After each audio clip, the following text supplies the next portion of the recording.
Alan West, 31. Rosemary Wooster, 39. Trevor Wiley, 17. Zachary Wooster, 13.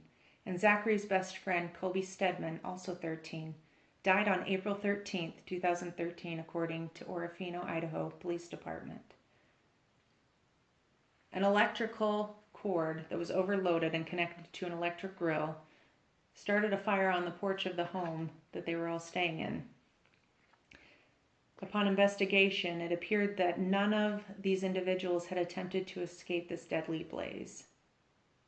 After further investigation, it was also identified that there were no smoke alarms present in the home to even warn these individuals about the imminent danger that they were about to face. According to Project Paradigm, a residential fire happens every 90 seconds and takes more lives than tornadoes, earthquakes, and hurricanes combined.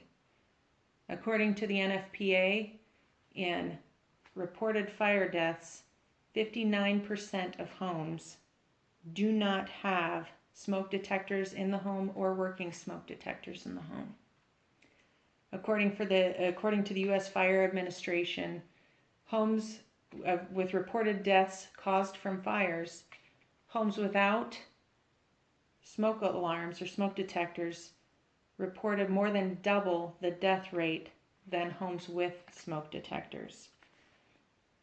As an emergency medical technician, formerly, and having taken fire services administration classes, I have had firsthand witness of what devastation fire can do to families and to communities.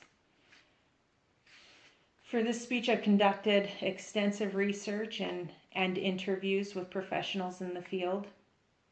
One of those such interviews was with Pocatello Fire Chief David Gates over email.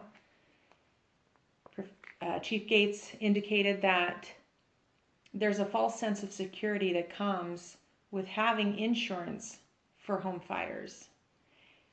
He indicated that's fine and good, but that accounts for everyone making it out of the home alive.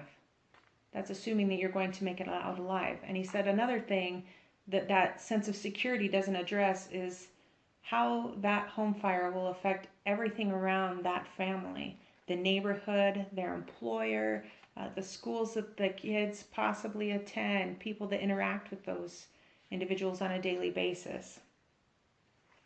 I also reached out to Rusty Devereaux, who is the disaster program manager for Eastern Idaho American Red Cross. He indicated that the American Red Cross has a program, and they are going to be installing up to 500,000 smoke detectors in homes across America to combat this very problem. So I'm going to show you a problem today that you probably didn't know that you already knew existed.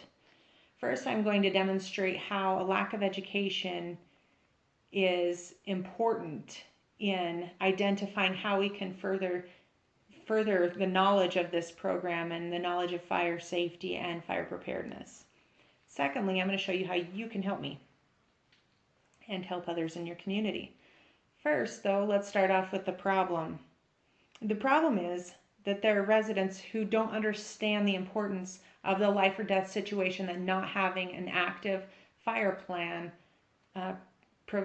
presents to people. In conducting the survey for the audience analysis, I didn't have one respondent that knew when you're supposed to change the batteries in your smoke detectors. We all rely on that chirping sound, but what if that chirping isn't part of a function of the smoke detectors? Ask yourself, when was the last time I changed a battery in my smoke detector? When was the last time I tested it? In that same survey, I asked, if I sent you a reminder, how much more likely would you be to change that battery? And you were more than 50% more likely to change that battery. Every one of you. And every person who responded to my audience analysis survey indicated that other safety was their civic duty or responsibility. Keep that in mind as we discuss things today. The most important thing that you can do to combat the problem of not being fire prepared is to educate yourself. Educate those around you. Know what your fire plan is. On June 2nd, the American Red Cross is teaming up with the Pocatello Fire Department to go install 267 smoke detectors in the Riverside subdivision in Pocatello. You can have one of many jobs. There are several jobs available. You don't have to be an installer. You can assist with the volunteers or assist with providing supplies. It's going to be from 9:30 to 3:30, but you can volunteer for as little as an hour. I know how busy college students are, so any time helps. The Sound the Alarm campaign has 3 goals in mind with this campaign. First, they're going to do neighborhood canvasses. They're going to talk to residents about installing free smoke detectors in their homes. Second, they're going to help them develop a fire escape plan. The second goal that they have is to include youth, to educate youth. They're going to teach them about the science behind fire and about what to do if a fire occurs. The third goal is a marketing campaign. What they're going to do is this outreach program that they have to contact residents. They're going to ask them to listen, learn, and educate others around them. And then part of that is reaching out to the volunteers to make sure they have their own fire escape plan and their own smoke detectors actively working. So what you can do is you can lead by example. And they cannot do this without you. They can't help all of these people without your help. They can't do it by themselves. They need volunteers. So now that we know the importance of being fire ready, let's discuss what your responsibility is in this. What I really need you to do is to sign up to volunteer on June 2nd.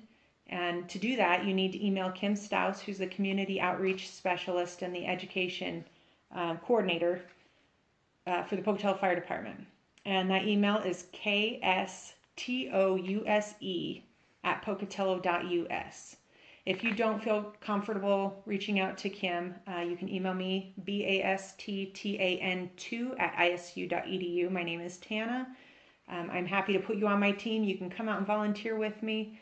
So far I've got a team of 5 rallied, so I'd love to have more people and kind of go in there like an army, small army. What you can also do is you can like, you can comment, you can share this video on your own YouTube page and get this word out about this amazing event and spread it like fire. Thanks for all you do.